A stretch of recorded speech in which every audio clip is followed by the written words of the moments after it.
क्या आपको पता है गवर्नमेंट आपके सेविंग्स अकाउंट के इंटरेस्ट पर, एफडी के इंटरेस्ट पर, इवन इक्विटी में लॉन्ग टर्म में जो आपने कैपिटल गेन बुक किया है उसके ऊपर भी 100% टैक्स ले सकती है।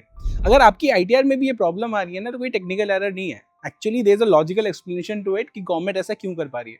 देखिए, ये प्रॉब्लम उन्हीं लोगों के साथ आती है जिनका रिसेंटली टैक्स स्लैब चेंज हुआ है। टैक्स स्लैब चेंज होने का मतलब क्या है? टैक्स स्लैब चेंज होने का मतलब ये है कि अभी तक उनकी इनकम लेस देन 50 लाख थी एंड अभी उन्होंने इनकम क्रॉस करके 50 लाख टू 1 सीआर के बकेट में वो आ गए, या फिर उनकी इनकम 50 लाख टू 1 सीआर के बीच में थी, अब वो क्रॉस करके 1 सीआर को 1 सीआर टू 2 सीआर के बीच में आ गई। देखिए क्या चेंज आ रहा है यहाँ पे, उसको समझते हैं। जब आप लेस देन 50 लाख कमा रहे हो, आपके ऊपर 30% का टैक्स लगता है, जो भी इनकम आपने 24 लाख से ऊपर कमाई है, एंड उसके ऊपर आप सेस पे करोगे, 4% का काम हो गया। लेकिन जैसे ही आपकी इनकम 50 लाख क्रॉस करती है तो उसके ऊपर 10% का सरचार्ज और एप्लीकेबल है।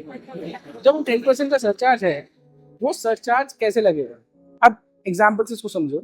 अगर किसी की इनकम 49.9 लाख रुपीज है, तो उसको वो ये ऑब्वियसली 30% का हाईएस्ट टैक्स स्लैब देना है प्लस 4% का सेस देना है। लेकिन आपकी सेविंग्स अकाउंट के इंटरेस्ट की वजह से, एफडी के इंटरेस्ट की वजह से, even long term capital gain from equity की इनकम की वजह से आपकी ओवरऑल इनकम 50 लाख क्रॉस कर गई। जैसे वो 50 लाख क्रॉस करी तो वो बोलेंगे कि भैया आपका ओवरऑल जो टैक्स लायबिलिटी बनता है वो आपका बेस टैक्स प्लस 10% टैक्स के ऊपर टैक्स विच इज सरचार्ज, वो देना पड़ेगा। अब यहाँ पे कॉन्सेप्ट होता है मार्जिनल टैक्स रिलीफ का। मार्जिनल टैक्स रिलीफ क्या कहता है? अगर कोई बंदा 49.9 लाख कमा रहा है तो उसके ऊपर सरचार्ज नहीं लग रहा। अगर वो 50 लाख 10,000 कमाएगा तो उसके ऊपर सरचार्ज लगेगा। सिर्फ 20,000 की एक्स्ट्रा इनकम की वजह से उसको 1 लाख 1.25 लाख का जो एक्स्ट्रा टैक्स पे करना पड़ेगा, वो क्यों देना पड़ेगा? तो इसलिए गवर्नमेंट बोलती है कि ठीक है, 50 लाख से ऊपर जब भी आप कमाना स्टार्ट करोगे, 50 लाख से ऊपर जितनी भी इनकम होगी, हम आपका वो सारा का सारा एक्स्ट्रा अमाउंट टैक्स में ले लेंगे टू रिकवर जो आपका टैक्स ड्यू होना चाहिए था ओरिजिनली।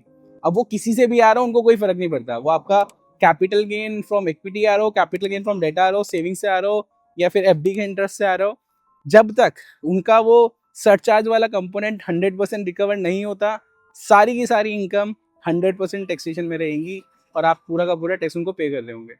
जब एक बार आपने वो सीलिंग क्रॉस कर ली, लेट्स से आपने 52-53 लाख को क्रॉस कर लिया, उसके बाद आपका जो नॉर्मल लगता है, मतलब जो लॉन्ग टर्म में 12.5%, शॉर्ट टर्म में 20% या फिर एफडी या सेविंग्स अकाउंट में स्लैब टैक्सेशन होता है, फिर वो किक इन हो जाता है। तो हमेशा आपकी इनकम अगर 50 लाख क्रॉस करने वाली है तो आपको ध्यान रखना है, 1 करोड़ क्रॉस करने वाली है तो ध्यान रखना है, 2 करोड़ क्रॉस करने वाली है तो ध्यान रखना है। तो ये 3 ऐसे किकर्स हैं जहां पर ये एक्चुअली में रियलिटी बन जाती है, ये प्रॉब्लम, जहां पे आपके गेन्स के ऊपर टैक्स लग रहा होता है।